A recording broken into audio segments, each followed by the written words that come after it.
Howdy folks, Frankie Dave back again on YouTube. This evening, YouTube, I have one more update for this evening. This is update number 5 on Warren's group build 20th century U.S. aircraft. Since the last video I posted on number 4, I went ahead and started painting the finished paint schedule on it, with the exception of painting the black undersides. I'll paint the black portion tomorrow. Tonight I already went ahead and applied the two green color, two green colors over the sand color, which was a forest forest green, and also a bomber command green, and also a sand earth color. That was mixed. These are all mixed using Federal Color charts, folks, from my Federal Color chip booklet I have. Always mix my own paints. As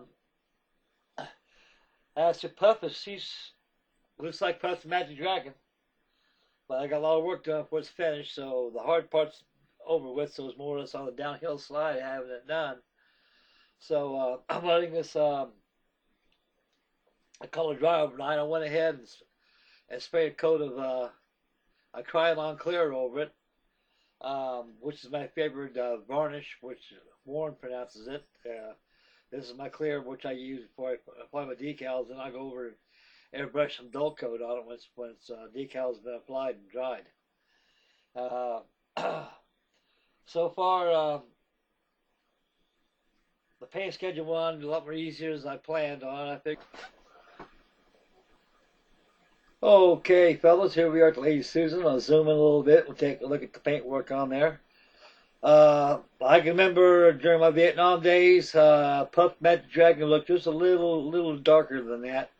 It's probably during the hot sun, the greens often they faded out pretty much from the hot sun, and also the salt water immersion also will cause paints to fade a lot. That light green right there should be it should be just a little more greener right there, but that is the green they call for on the FS standard sheets for that color.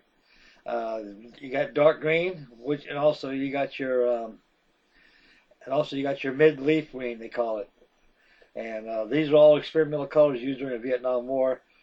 The seams already been filled. You can hardly see the film, the seams with the finished paint schedule on it. And I've already temporarily airbrushed some Krylon clear on it, let it dry overnight. I go ahead and apply the decals, and that'd be lastly to do. So the undersides need to be painted black. Zoom in a little more. You can see a little closer of the paint work done on it. And those are correct colors, folks. The one on the box lid was a little bit too darker, but the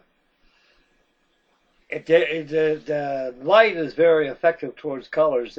Different shades of light will affect colors a lot more. So therefore, this is the color they used on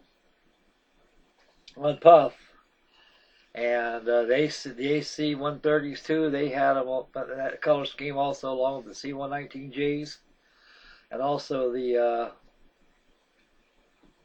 C123 providers and the Caribou. They had them the same color too.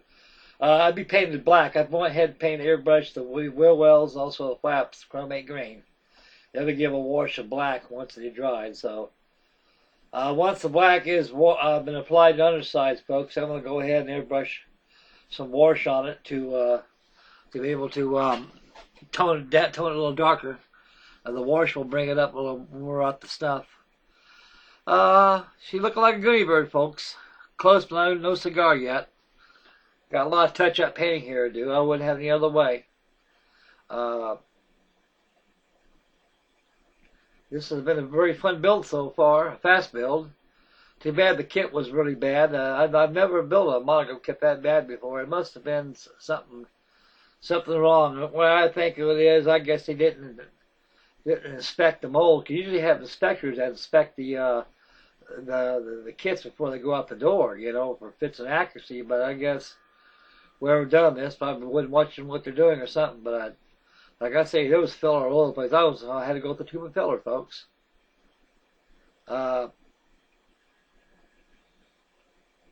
Once that wash gets on, I'll bring it back to life. I'll bring her out and give you a thumbs up, and I'll finish up the video. Okay, boys. there you go, fellas. There's a walk around of my Pup the Magic Dragon gunship. Tomorrow I'll go ahead and finish up the complete paint schedule plus touch up. I'm pretty much done by tomorrow anyway. It looks like it, with the exception of putting the windows in. Once I get the black undersides all painted in, fellas, I'll just go ahead and start adding the rest of the parts of the kit to get it done. And I'll put decals on right after that. And once the decals are all been applied, I'll go ahead and give the kit a good wash and bring up the details. And that'll be that. I'll give her a shot of dull coat. Oh boy, what we got here? Well, here's my visitor again. This guy here, he's the master of arms. This is Raleigh the Rat Terrier. Say hello to all those guys out there on YouTube, old buddy. I want you to go out there and chase some rats for a while. Leave me be, all right? Go run. Go be a good boy now. Ah, he's a good boy. Go now. Oh, I gotta make a video here, boy. Excuse me, folks. He just pops in once in a while, so I'm quite certain you great fellows out there have the same deal. Anyway, where was I? Oh, yeah. Once the decals and the wash is all done, it'll be pretty much on the downside getting finished.